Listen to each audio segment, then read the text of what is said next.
internautas que nos prestigiam nesse momento, recebam nosso abraço fraternal com votos de muita paz.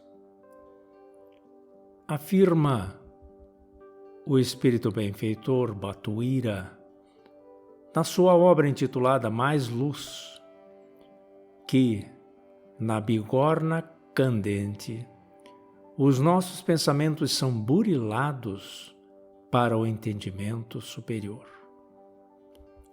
A bigorna, assim como o sabemos, é um instrumento no qual o profissional se utiliza para modelar o ferro em brasa através de repetidas pancadas sobre ele até tomar a forma desejada. Afinal, que tem isso a ver com o nosso pensamento?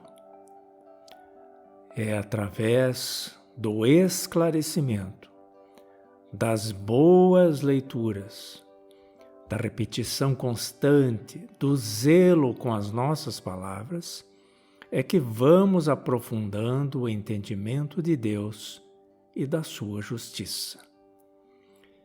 E de que forma isso se dá? De acordo com a sugestão apresentada por Batuíra na citada obra, dizendo que descansemos a mente o quanto possível e retiremos um pequeno trecho de minutos no caminho diário para o nosso encontro através da oração. É o que estamos apresentando a respeito da prece. E a prece é, senão uma invocação, mediante a qual o homem entra pelo pensamento em comunicação com o ser a quem se dirige, seja esse ser supremo ou os intermediários. A prece pode ter por objeto um pedido, um agradecimento ou uma glorificação. Podemos orar por nós mesmos, pelos outros, pelos vivos ou pelos mortos. As preces feitas a Deus são escutadas pelos espíritos incumbidos da execução de suas vontades. As que se dirigem aos bons espíritos chegam ao conhecimento de Deus, uma vez que Ele é todo poder e bondade. Quando dirigimos nossas preces para outros seres que não a Deus, fazemos isso recorrendo a intermediários, que são os intercessores de nossas rogativas, cuja resposta estará submetida à vontade divina, conforme encontramos em O Evangelho segundo o Espiritismo, esclarecido por Allan Kardec, o codificador, no capítulo 27, no item 9. A visita que realizamos a um túmulo causa maior contentamento ao espírito cujo corpo ali está sepultado do que a prece que fizermos por ele em nossa casa? A essa questão respondem os venerandos amigos celestes ao codificador, à questão 323 de O Livro dos Espíritos, dizendo: aquele que visita um túmulo apenas manifesta por essa forma que pensa no espírito ausente. A visita é a representação exterior de um fato íntimo. Nós já dissemos que a prece é que santifica o ato da rememoração. Nada importa o lugar, desde que é feita com o coração. Em frente aos casos de obsessão, seria a prece um meio eficiente para a cura?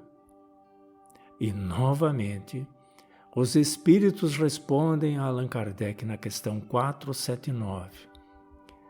A prece é em tudo um poderoso auxílio, mas entendamos que não basta que alguém formule ou murmure algumas palavras para que obtenha o que deseja.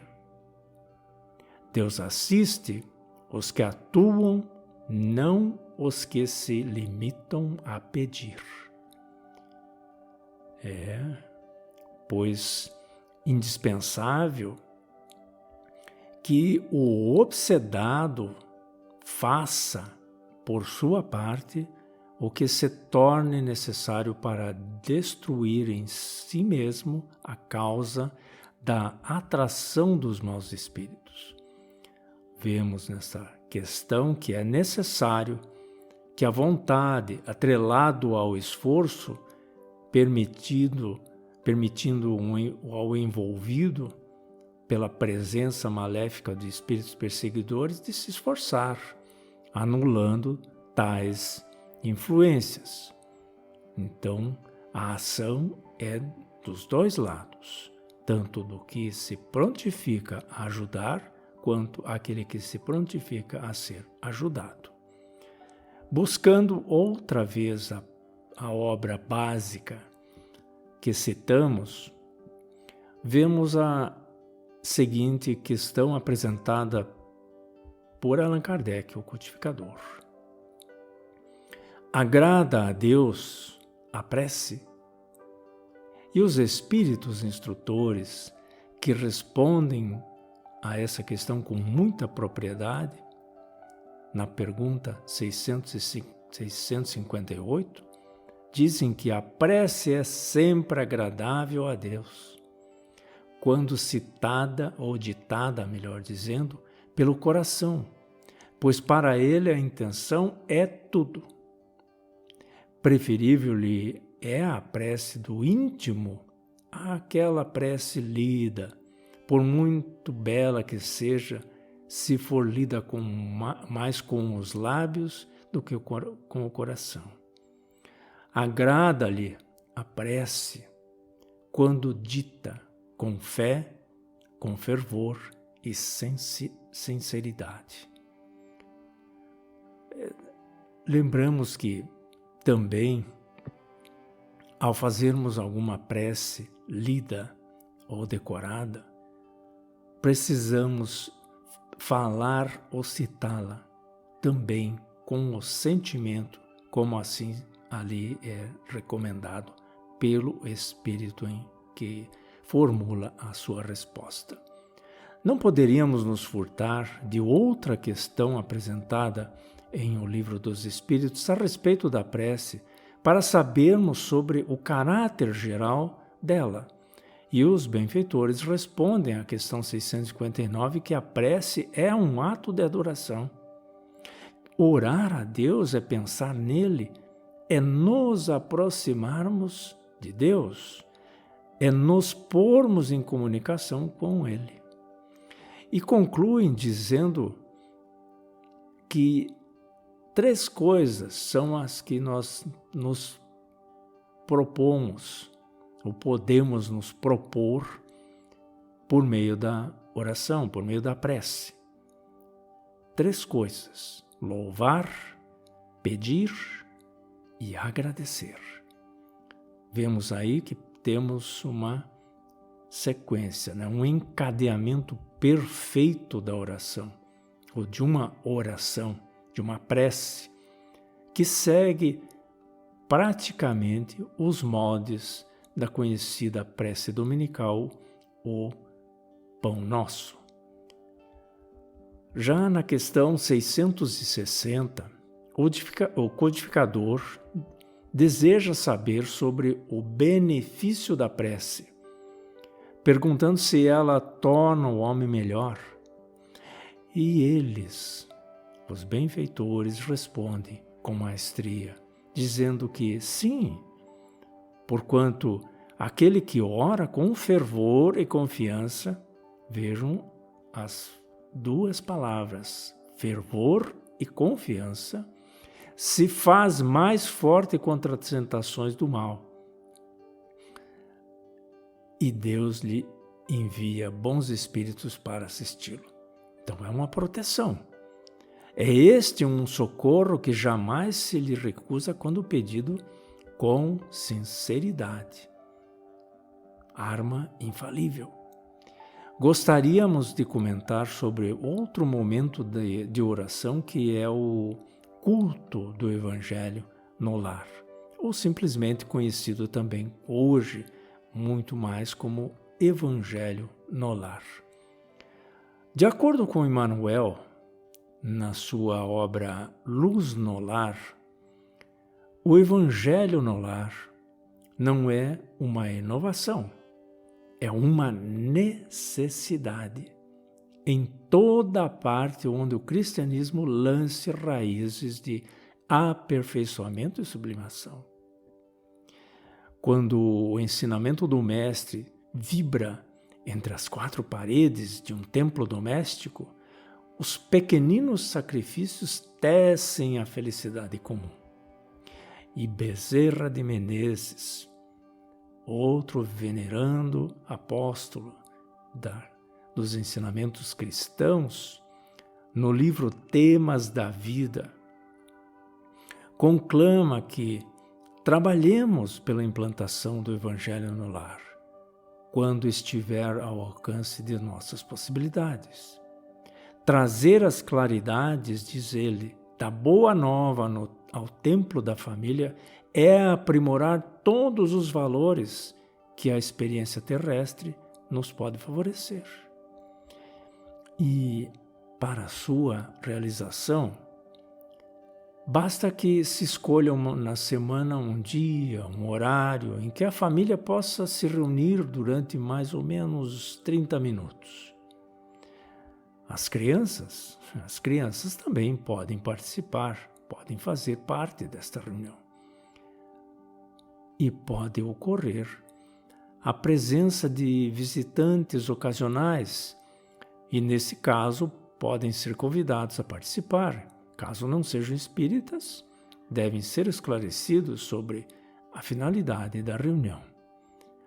Há inclusive a possibilidade de a reunião ser realizada por uma só pessoa. O roteiro a ser seguido é exatamente o mesmo.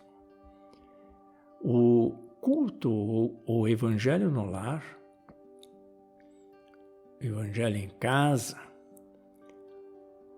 deve ser feito pelo menos uma vez por semana, e ele será, com certeza, para nós uma fonte de alegrias e bênçãos.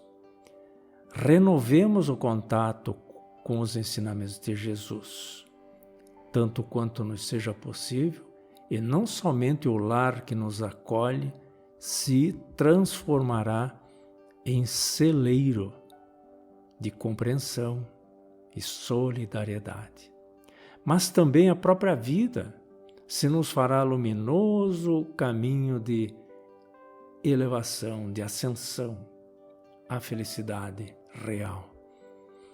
Reafirma Batuíra em seu livro Mais Luz, com a psicografia de Francisco Cândido Xavier. Concluímos com uma frase seguinte, dizendo que se escutamos um besouro dentro da sala silenciosa, o barulho que ele faz assume aspecto de trovão, quando, na verdade, é um besouro suspirando pelo retorno à liberdade. Paz e luz para todos.